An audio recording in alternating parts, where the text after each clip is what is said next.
Hi friends எல்லோரும் எப்படி இருக்கீங்க? நலமா? Okay super. ஹாப்பியாக இருங்க. இன்றைக்கி வந்துட்டு யாரை ஷேர் பண்ண பார்த்தீங்கன்னா, நான் கோயம்புத்தூரில் வந்துட்டு 2013 இருந்தேன். ஓகேங்களா? 1 இயராக இருந்தேன் மலுமிச்சம்பட்டியில். அப்போ வந்துட்டு வேலை நல்லா தான் போயிட்டு இருந்துச்சு. அந்த நேரத்தில் வந்து அந்த வேலை எனக்கு வந்து அந்த அளவுக்கு தெளிவாக இல்லை. என்னென்னா கிளாரில் அடிக்குது. அந்த அளவுக்கு தெளிவாக இல்லைன்னா என்னன்னு சொல்கிறதுனா, அந்த அளவுக்கு இப்போ இருக்கிற மைண்டு வந்து அப்போ கிடையாது. வேலை இப்படி தான் பார்க்கணும், அந்த அளவுக்கு தெளிவு இல்லை. அந்த வேலையை விட்டு வேறு வேலைக்கு போவோம் அப்படின்னு நினச்சிட்டு ஏகப்பட்ட இடங்கள் தேடி அலைஞ்சேன். அதில் வந்து சித்ரா ஏர்போர்ட்டு அந்த இடத்துல பார்த்தீங்கன்னா, ஒரு அம்மா வந்துட்டு கார் தான் இருந்துச்சு. காரில் சாப்பாடு வச்சு காசுக்கு வித்துட்டு இருந்தேன். சாப்பாடு வித்துட்டு இருந்தாங்க. அப்போ என்ன பண்ணேன், என்கிட்ட வந்துட்டு டிக்கெட்டு மட்டும் தான் காசு இருக்குது. சாப்பாட்டுக்கு காசே இல்லை. சரியான பசி.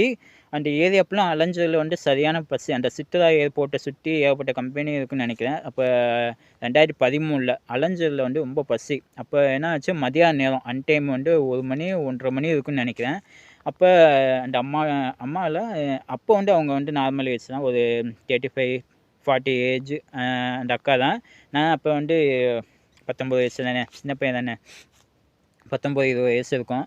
அப்போ அந்த அக்காட்ட போயிட்டு, "அக்கா எனக்கு பசிக்குதுக்கா, காசு இல்ல" அப்படின்னு சொல்லவுனே, உடனே பிளேட்டில் வந்து சாப்பாடு தக்காளி சாதம் வச்சு குடுத்தாங்க. ஏதாவது சாப்பிட்டேன். காசு வாங்கவே இல்ல. "சரிப்பா போயிட்டு வா" அப்படின்னு சொன்னாங்க. வந்துட்டேன். ஆனா அந்த நேரத்தில வந்து அவங்களுக்கு நன்றி சொல்லவே இல்ல. இந்த வீடியோ மூலியமா நீங்க பார்த்தீங்கன்னா, கண்டிப்பா உங்களுக்கு வந்து பெரிய தேங்க்ஸ் சொல்றேன். நன்றி சொல்றேன். ஒவ்வொருத்தவங்களா இதுவரைக்கும் எனக்கு உதவி செஞ்சவங்கள வந்து ஷேர் பண்றேன். பாய். Thank you.